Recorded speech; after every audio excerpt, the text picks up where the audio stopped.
you guys believe it? I can believe it. I told you guys I'd come back. I can't just give this game up now. So hi, I'm Miss Remington, and this is Magical Diary. Again, I'm gonna try to get a good Grabiner ending now.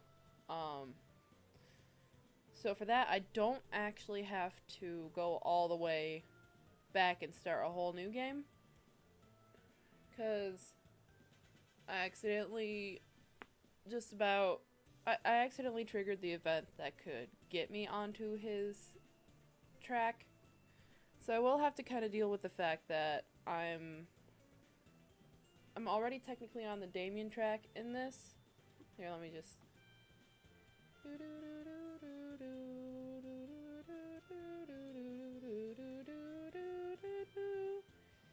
Now, where the fuck was it? It was here. Okay. So this is where things went downhill.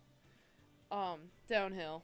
Originally it was downhill for me. But I got the Damien ending. I got that abusive shit out of my system. So now let's date a professor. I'm in college, so this is extremely pertinent to me. Alright. I have to remember all my voices. And I have to get my energy level back up because if you haven't noticed from watching my Honey Pop videos, if I get low energy, my voice just kind of goes down in register and I start being boring. But here I am composing a burlesque out of where they rest their necks. Remember, I'm treasurer. This is how this happens. One of the few things. Okay. Professor Grabiner is lying on the floor, unmoving. The floor itself is marked with circles and swirling lines and symbols that look like letters, but not in a language that I can read. And hovering above him is a menacing blue spirit with horns and claws. Run away, little girl. This meat is mine and I intend to feast. Oh no.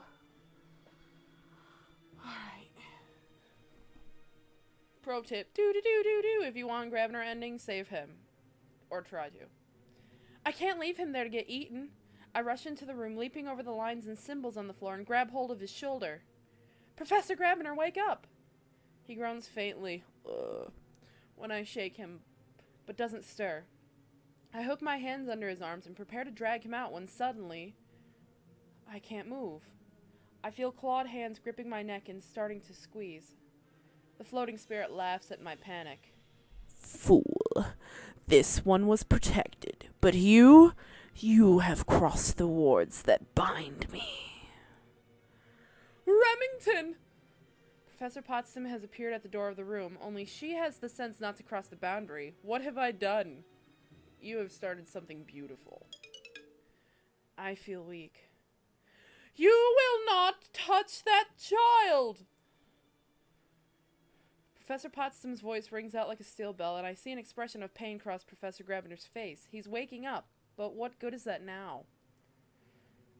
She is my rightful prey. She is of the House of Grabiner. What? The pressure around my throat eases slightly as Professor Grabiner climbs to his feet. He seems confused, but when he catches sight of me, his face hardens. She is his affianced bride, whom he has pledged to marry this very day. What? It is so sworn. There's a great rush of frustrated hissing, and then the spirit vanishes and I can breathe again. You absolute imbecile!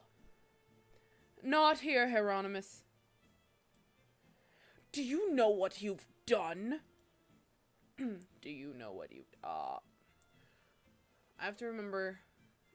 I tried to do Snape voice for him way back in the day.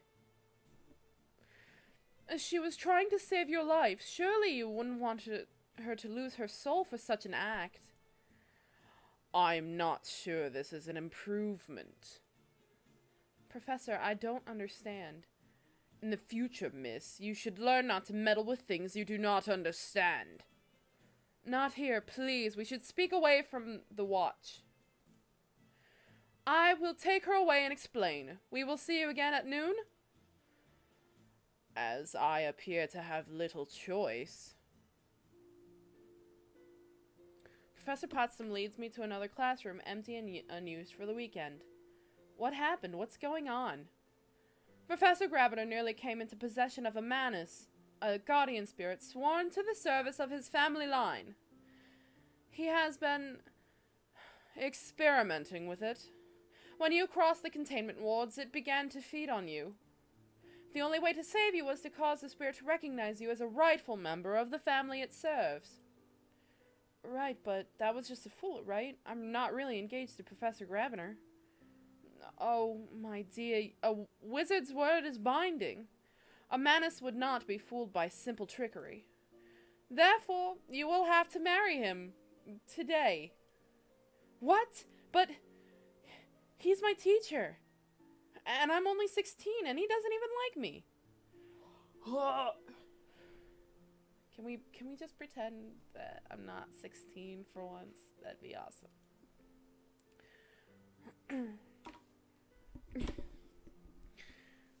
But you tried to save him, and now he is saving you. Isn't that romantic? Professor Grabby is going to kill me. Really, his bark is worse than his bite. Haven't you noticed that by now? There has to be some other way.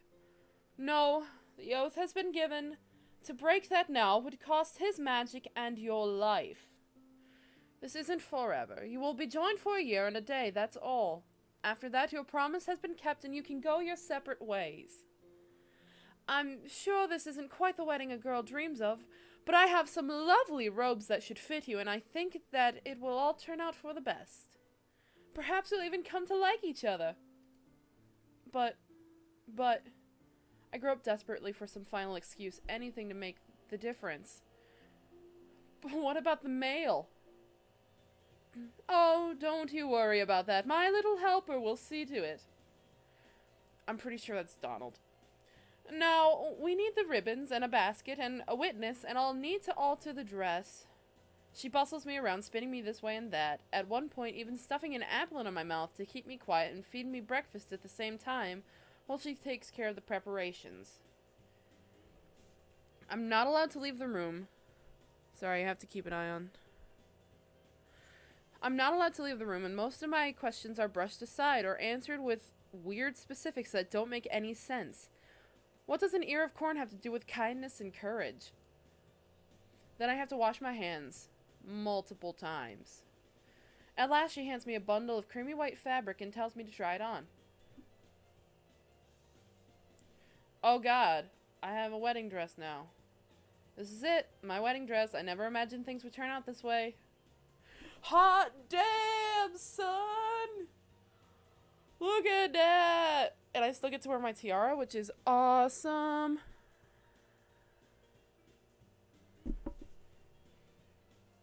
Gosh, diddly darn, look at that.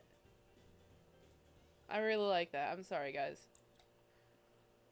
After the dress has been adjusted with a final touch of black magic, Professor Potsdam leads me down through a hidden door to a narrow stone corridor.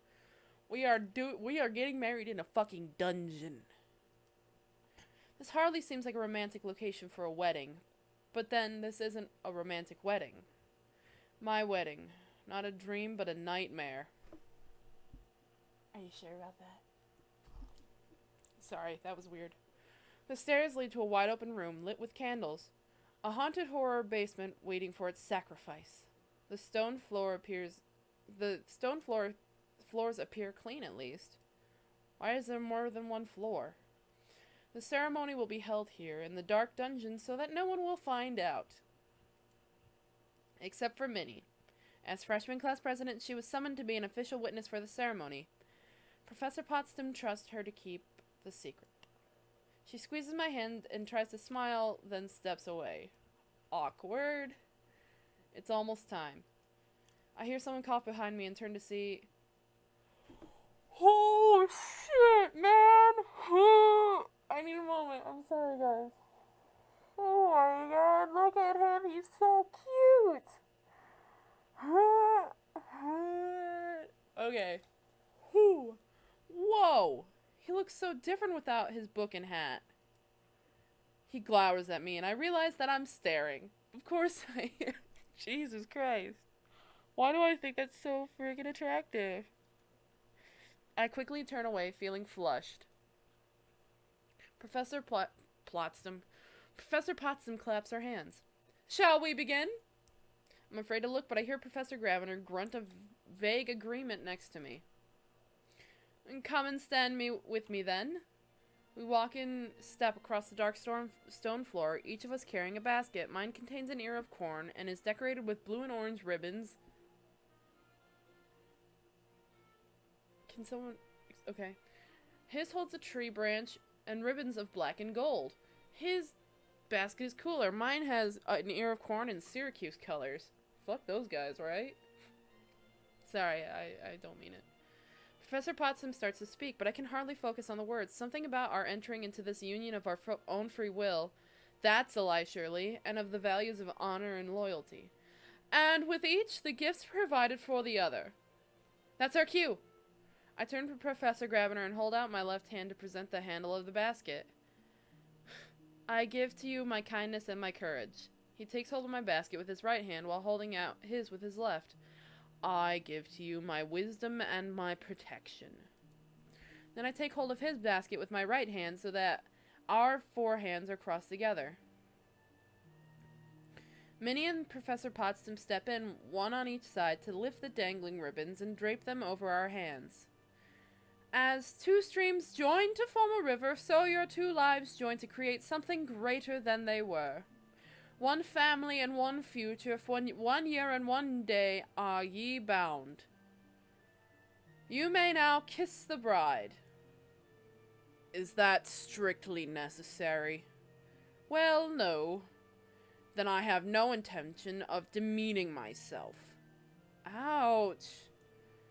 I don't know what to say to that, except for ouch. Professor Graviner lets go of the basket and steps away. I don't know what to do with them, so I keep holding on for now. Well then, I'll see you in a year for the severance. Don't need to smile about that, jeez. Hieronymus, don't be cruel. She's your wife now.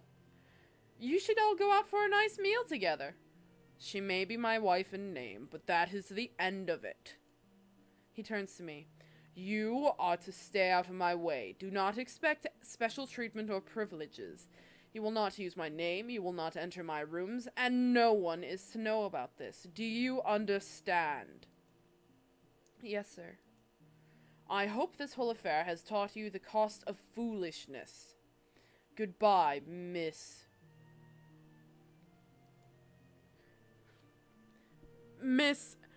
Grabiner. He rolls his eyes with a sigh, and then he sweeps away. What happens now? I think that's largely up to you. Remington, here. She hands me a small envelope of cash. You ought to have some sort of wedding present. Thanks. Yes, that's right, and we will go out for a lovely meal, even if the groom doesn't care to attend. But first, we'll need to get you out of those robes.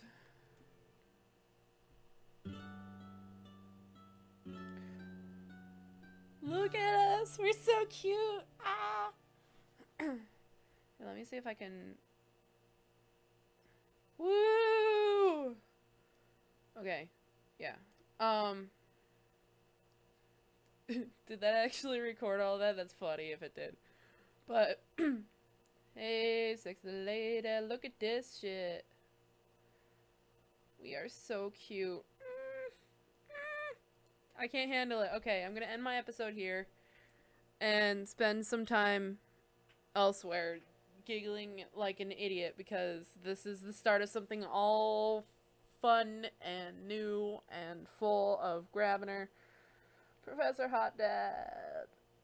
Okay. I'm glad to be back because obviously this game makes me feel really good on the inside.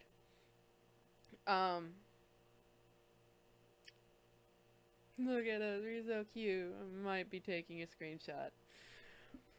Thank you guys for watching, and I'll see you whenever I pick this back up, which is probably going to be soon. Not immediately, because I need food. But, yeah. I'll see you guys around. Thank you guys for watching. Again, I love you.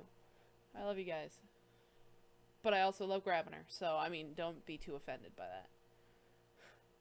Bye-bye.